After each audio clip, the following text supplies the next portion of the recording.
Salam demokrasi sedulur KPU Banyumas. Kembali lagi di Ngodemas, Ngobrol Demokrasi KPU Banyumas. Bersama saya, Aan Inani Letul Fitria. Atau bisa dipanggil Aan. Saya merupakan mahasiswa magang dari KPU Banyumas Angkatan 21 dari Fakultas Ilmu Sosial dan Ilmu Politik jurusan Administrasi Publik. Oke, podcast kali ini spesial, merupakan Hari Kartini 21 April 2025.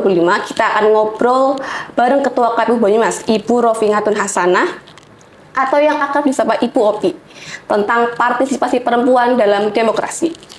Selamat datang Ibu Opi. Apa kabar Bu? Bisa tolong disapa sedulur KPU Banyumas. Baik, terima kasih Mbak An. Selamat siang sedulur KPU Kabupaten Banyumas, teman pemilih KPU Kabupaten Banyumas. Mudah-mudahan dalam keadaan sehat semua ya. Ini kan kita akan membahas mengenai partisipasi perempuan spesial di Hari Kartini ini, Bu. Mungkin dari Ibu langsung saja Bu ke pertanyaan pertama, yaitu mengenai Ibu Opi sendiri sebagai sosok perempuan yang memimpin lembaga penyelenggara pemilu di tingkat kabupaten. Apa makna Hari Kartini bagi Ibu secara pribadi atau dalam konteks demokrasi? Baik, Hari Kartini sebenarnya sangat menginspirasi seluruh perempuan di Indonesia ya. Yang mana ini Kartini sejak kalau riwayatnya 1902 ini sering bertukar surat dengan temannya di Belanda. Dari surat-surat itulah kemudian dibukukan menjadi buku Habis Gelap Terbitlah Terang, yang mana ini banyak menginspirasi perempuan Indonesia bahkan di era modern, bagaimana Kartini keluar dari stereotip perempuan Jawa yang harus tunduk patuh dengan adat istiadatnya, dengan keluarganya, tapi dia mampu menunjukkan bahwa perjuangan perempuan Indonesia harus mampu berdaya, harus mandiri lewat apa? Lewat jalan pendidikan. Jadi memang Kartini ini banyak menginspirasi perempuan-perempuan Indonesia, khususnya pada era sekarang yang mana era demokrasi sedang menghangat di Indonesia, dan ini menjadi pemicu atau trigger juga bagi perempuan Indonesia untuk bisa bangkit mewakili seluruh rakyat di Indonesia, baik itu di perwakilan rakyat DPRD maupun di penyelenggara pemilu. Demikian. Ya, baik Bu. Menurut Ibu lagi nih, secara pribadi, menurut Ibu perayaan Hari Kartini dengan sosok perempuan nanti tentang lembaga penyelenggaraan pemilu itu, menurut Ibu secara pribadi dari Ibu sendiri memaknai Hari Kartini itu seperti apa, Bu? Baik, kalau memaknai Hari Kartini sebenarnya tidak hanya sekedar harus dirayakan dengan berkebaya saja atau mungkin lomba masak-memasak, tapi bagaimana Hari Kartini ini kita rayakan dengan kita harus berpartisipasi dalam demokrasi dalam hal ini sebagai penyelenggara pemilu, karena mengingat pada kontestasi pemilu dan pilkada sebelumnya ini luar biasa, ada peningkatan partisipasi pemilih perempuan dan juga ada sedikit peningkatan di keterwakilan perempuan walaupun belum sesuai target 30% partisipasi perempuan. Demikian.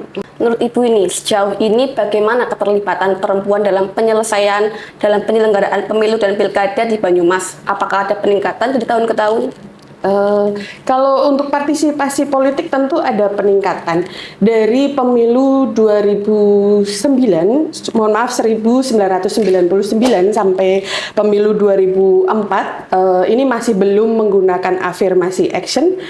Keterwakilan perempuan di parlemen ini hanya sekitar 9%. Kemudian di pemilu 2004 sampai 2009 ketika sudah menggunakan kuota 30% afirmasi action, ini tingkat keterwakilan perempuan meningkat menjadi 11% di parlemen. Kemudian di pemilu 2009 sampai dengan 2004 ini sudah meningkat menjadi 22%. Memang belum sesuai target tadi kuota afirmasi action 30% keterwakilan perempuan. Namun kalau untuk itu berbicara di parlemen di tingkat DPR RI. Kalau di DPRD Kabupaten Banyumas ini jumlah perempuan yang terpilih di DPR RI sudah mencapai 37,5% untuk Dapil Banyumas, Dapil 8. Ini dari 8 kursi yang diperebutkan ada 3 anggota legislatif DPR RI perempuan dari Dapil Banyumas Cilacap. Kemudian untuk DPD Jateng ini keterwakilannya sudah 50%, 4 kursi, ada 2 perempuan keterwakilan DPD Jateng. Kemudian DPRD Provinsi Jateng ini sudah 25%, kemudian DPRD Kabupaten Banyumas dari total 50 kursi ada 10 kursi diisi oleh keterwakilan perempuan. Jadi memang baru sekitar 20%. Ini PR kita bersama bagaimana meningkatkan keterwakilan perempuan di parlemen, khususnya di DPRD Kabupaten Banyumas. Demikian. Baik Bu, lanjut ke pertanyaan berikutnya ini Bu. Kita tahu bahwa jumlah pemilih perempuan di Banyumas cukup besar. Apa strategi dari KPU Banyumas agar perempuan tidak hanya jadi pemilih tetapi juga aktif sebagai peserta pemilu maupun penyelenggara? Baik, ini salah satu tugas yang diamanahi oleh undang-undang kepada KPU, khususnya KPU Kabupaten Banyumas, yang mana adalah pendidikan pemilih dan sosialisasi pemilu kepada pemilih, khususnya segmen atau basis perempuan. Di pemilu 2024, KPU Kabupaten Banyumas juga melakukan pendidikan pemilih dengan organisasi-organisasi perempuan yang khususnya tergabung di GOW atau Gerakan Organisasi Wanita di Kabupaten Banyumas. Kami bekerja sama dengan organisasi-organisasi perempuan yang kemudian kami menyasar perempuan-perempuan di pelosok, di desa-desa terpencil. Kemudian kami juga menginstruksikan kepada jajaran PPS kami untuk setiap kegiatan keagamaan, baik itu pengajian atau mungkin kegiatan ibu-ibu RT, kami minta kepada jajaran badan ad hoc kami untuk bisa turun melakukan sosialisasi dan pendidikan pemilih. Mudah-mudahan juga upaya ini menjadi pembangkit kesadaran politik bagi perempuan khususnya di Kabupaten Banyumas agar berdaulat dalam memilih siapapun wakilnya ataupun kemudian memilih siapa pemimpinnya. Saya kira itu kemudian juga untuk menjadi penyelenggara pemilu memang ini ada tantangan tersendiri Mbak, karena stereotip kepada perempuan bahwa perempuan itu tidak sanggup memimpin menjadi penyelenggara pemilu. Ini saya kira dalam momentum peringatan Hari Kartini ini menjadi pemicu kita bersama selaku kaum perempuan untuk bisa bangkit dan membuktikan bahwa kita sanggup dan mampu menjadi penyelenggara pemilu, baik itu jajaran ad hoc maupun di jajaran KPU Kabupaten Banyumas. Demikian. Iya, terbukti dari KPU Banyumas itu kan komisioner ibu sendiri ya Bu sebagai perempuan. Berarti itu sudah mewakili keterwakilan perempuan dalam penyelenggara, terutama tentang pemilu ini ya Bu, penyelenggara pemilihan. Baik Bu, selanjutnya ini Bu, apakah Ibu bisa berbagi nih data terkini soal jumlah pemilih Kabupaten Banyumas, tingkat partisipasi perempuan, jumlah calon perempuan yang menjadi peserta pemilu, serta badan ad hoc yang merupakan dan dikarangan dari unsur perempuan Bu, dari unsur perempuan. Oke, baik. Kalau jumlah pemilih perempuan di pemilu 2024 ini totalnya 49% dari total seluruh pemilih di Kabupaten Banyumas, yang mana DPT di pemilu ini sebesar 1.383.671. Kemudian pada pilkada ini jumlah pemilih sebesar 49,94% untuk pemilih perempuan dengan DPT sebesar 1.390.832. Kemudian tingkat partisipasi perempuan di pemilu 2024 ini mencapai 52% dari total partisipasi pemilu 82,5% di Kabupaten Banyumas. Ini melampaui target partisipasi secara nasional sebesar 80%. Kemudian pada pilkada 2024 partisipasi untuk perempuan ini juga cukup tinggi di angka 54,81%. Ini dari angka tersebut membuktikan bahwa dari total partisipasi masyarakat atau pemilih yang hadir ke TPS bahwa perempuan ternyata lebih sadar untuk memilih siapa wakil dan pemimpinnya yang mereka pilih. Mudah-mudahan stereotip bahwa pemilih perempuan itu tidak independen, yang mana seringkali dicap sebagai pemilih perempuan ini mudah dikendalikan oleh pemilih di lingkarannya seperti keluarga, suami atau ayahnya. Mudah-mudahan angka partisipasi tinggi ini untuk perempuan tidak menandakan bahwa ini adalah suara yang dimobilisir atau tidak independen. Saya harap juga ini wujud dari kemerdekaan untuk memilih bagi kaum perempuan. Itu juga termasuk wakil kita ya, wakil bupati kita juga dari perempuan. Betul sekali.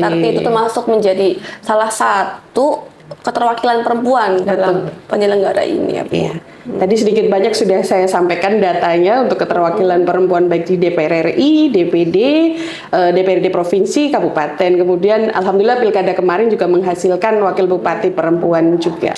Untuk penyelenggara pemilu, badan ad hoc sedikit tadi menambahkan ya Mbak An, untuk badan ad hoc di pemilu, PPK terutama di tingkat kecamatan ini ada 41 perempuan dari total 135 PPK, sehingga menguasai 30% dari total PPK di Kabupaten Banyumas. Kemudian PPS ini di tingkat desa ada 331 perempuan dari total 993 PPS di seluruh Kabupaten Banyumas.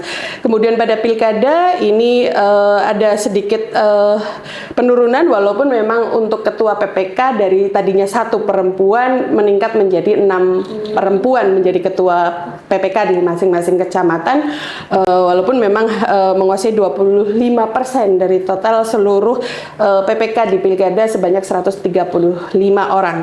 Kemudian di PPS ini ada 348 perempuan dari total 993 PPS di seluruh Kabupaten Banyumas. Berarti keterlibatannya juga sudah cukup besar ya Bu di sini ya Bu, tentang badan ad hoc seperti PPS, KPPS, serta PPK ya Bu. Betul. Oke teman-teman, semakin menarik nih diskusi kita hari ini. So, jangan kemana-mana, karena kita akan balik lagi di podcast Ngodemas, Ngobrol Demokrasi KPU Banyumas.